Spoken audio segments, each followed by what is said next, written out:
Growing up, the first thing that comes to mind is the tears on my mom's face. She was tormented by my dad's mother, my grandma. Back then, I didn't understand why this happened so often to Mom. I wondered, why is Grandma so mean to Mom? When Grandma passed away, I was relieved. Little did I know that history would repeat itself with me. But hey, I'm not a woman who just cries about it. I'm Chloe, a 37-year-old working at a mid-sized company. I've been dating Daniel, a coworker who's 2 years younger, for 2 years. Soon after he proposed, we discovered I was pregnant. We were overjoyed, as we had almost given up on the idea of having kids. Daniel was thrilled too. We decided to postpone the wedding and just get legally married for now. But things changed. Daniel's mom, Grace, who was happy about us dating and said, "An older woman is a great match," changed her tune. Nowadays, they call it a shotgun wedding, but let's not kid ourselves. "You lured Daniel into this, didn't you?" she said, staring at me coldly. Grace had lost her husband 10 years ago. Daniel was the only man in the family, and she adored him and relied on him. So she thought I, an older woman, had trapped her son. "Daniel makes good money, and he will inherit our home. You just wanted to marry up," she said. But honestly, they're not wealthy, and the word inherit is not really applicable. Moreover, Daniel has an older sister who was already married and living in the family home. Daniel himself has clearly told Grace that he doesn't plan to live in his inconvenient and remote hometown. Still, in Grace's mind, the eldest son is supposed to inherit the family home. "So, you're pregnant. Fine, but make sure you give birth to a boy." She pressured me again. In the prenatal tests, we learned we were having a boy, and Grace was overjoyed. But I had a bad feeling about it. Then, at 4 months, we discovered they were fraternal twins, one of each, a boy and a girl. This intensified my fears that Grace would favor one over the other. Perhaps due to all the stress, I was warned of an elevated risk for a miscarriage and was admitted to the hospital at 7 months. That's when Grace chimed in again. "People these days are so weak.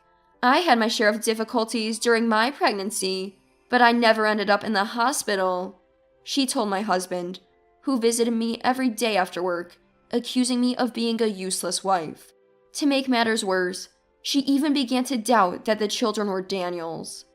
"You're 37 and pregnant. That's odd enough. Plus, you're at risk for a miscarriage. Those can't be Daniel's kids." She harassed me with her twisted logic. Even after the obstetrician explained that pregnancies and deliveries involving twins inherently come with more risks, Grace remained unconvinced. Eventually, I had a C-section to deliver the twins. And yes, Grace had something to say about that too. Once the anesthesia wore off and I was clearly in pain, she said, "A C-section is just the easy way out. They say moms who never endured the pain of labor can't truly love their kids." The pain after a C-section is no joke. This time, a nurse intervened, telling Grace, "About 70% of moms with twins have C-sections, and it has nothing to do with the amount of love for their children." That shut her up. But apparently, she still complained to Daniel. Thankfully, Daniel told her off. "Don't pretend to know what Chloe is going through. You've never had twins. Stop insulting her," he said, and I was moved to tears. But even after we returned home, Grace's harassment didn't stop. Their house is about an hour's drive from ours. She would take a taxi over and then expect me to cover the fare. While I was busy caring for the twins, she would complain. "You can't even serve a drink to your mother-in-law. You're so incompetent." When both babies started crying at once, she'd say, "They're as noisy as you'd expect from your children." Always finding something to complain about. She has no idea just how hard it is to take care of twins. I was exhausted, running on fumes, and could barely stand on my feet. Even so, Daniel defended me, saying to Grace, "Why don't you try looking after the twins for just 1 day, Mom? You'll understand how tough it is for Chloe." Back then, I had quit my job when I got pregnant, so I didn't know the details, but apparently the company where Daniel and I worked got acquired by another firm. Daniel's department was eliminated, and he was transferred to an area he had no experience in. His salary dropped, and the new company didn't approve of overtime, so he was earning only about 2/3 of what he used to make. What's more, he brought work home because he couldn't finish it during office hours and would work late into the night. Despite all this, he bathed the twins, changed their diapers, and even folded the laundry. He was the epitome of an involved dad. That's why he understood how hard it was to care for two kids at the same time. Whenever Grace was at our house, he would always keep an eye on her to make sure she didn't give me a hard time. I was truly grateful. 3 years later, I decided to go back to work. Diapers, clothes, and meals for the twins were more expensive than we thought, and living on just Daniel's salary became quite a struggle. We took the twins to separate preschools. One was dropped off by me, and the other by Daniel, and I picked them up. I explained the situation to my company, and they let me leave an hour early.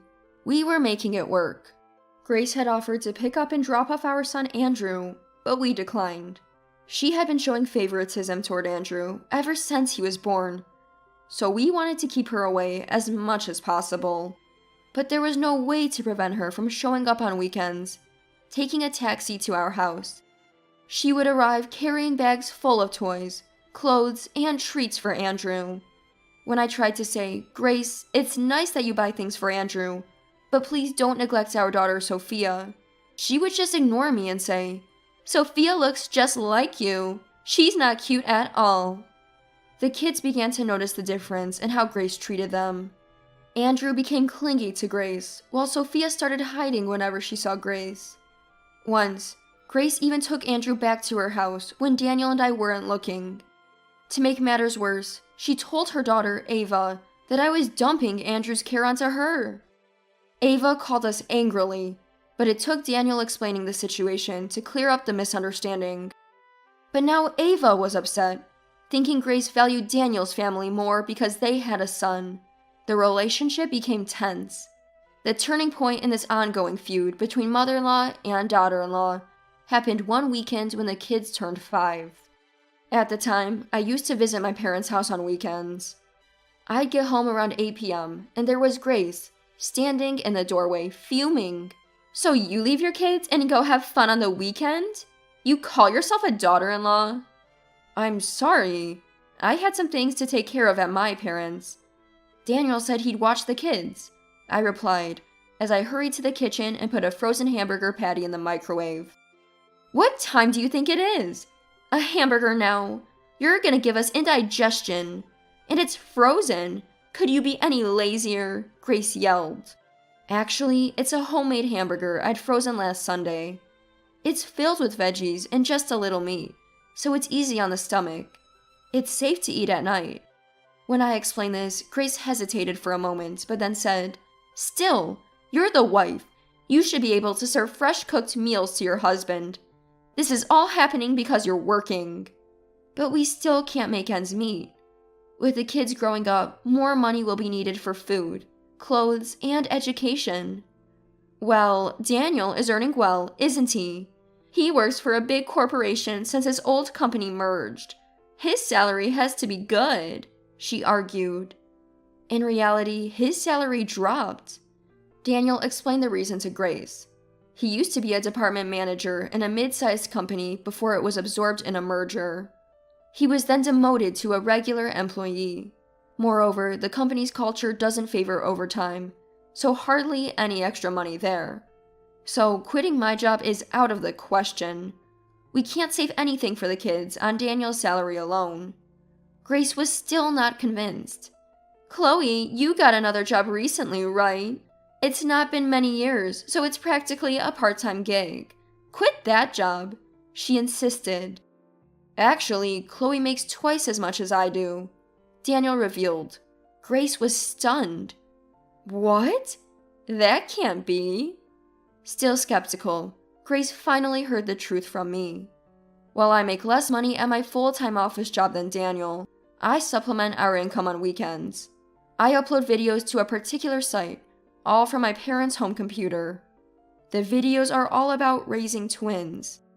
In them, I share the struggles and strategies of raising our 2 kids, recommend toys and foods, and even talk about fashion choices. Originally, I was just sharing this information on social media, but people started reaching out and saying things like, "There isn't much info on raising twins. You've been a big help." Or, "If you have any product recommendations, please share them." Daniel saw this and suggested that I try posting on a platform where we could monetize the content. The channel got great reviews, especially among expectant mothers of twins. Once I started responding to their questions via video, it became even more popular. After a while, baby product companies began reaching out. Now I get to dress the kids in their products and use them for feedback and video reviews. I only need a few hours on the weekend for this, and these days, I'm making around $3,000 to $4,000 per month. You're kidding, right? I've never seen you do anything like this. Grace didn't want to believe it, but the reason she's never seen me do this is because I work from my parents' house. I do it there to focus, away from the distractions at home. Sometimes I take the kids with me. My parents love to play with them. Seeing how happy my parents are when they're with their grandchildren makes me feel pretty good too. Now that Grace knows I actually make more than Daniel, she suddenly gets all sweet on me. Well, well, a capable hawk hides its talons, huh? You're the woman Daniel chose, after all. Grace is laying it on thick because she's not getting along with Daniel's family, the Avas. They're annoyed with her for constantly praising Andrew and buying things left and right. It turns out she's in a tough spot since the property is now under Daniel and Ava's name. She probably wanted to move in with us and figured pestering me would elevate her standing. Now she knows she has a lower standing in our household too. She's suddenly humble because she can't afford for Daniel and me to dislike her. But it's too late for her attitude adjustment. And recently, even Sophia has started to rebel against Grace.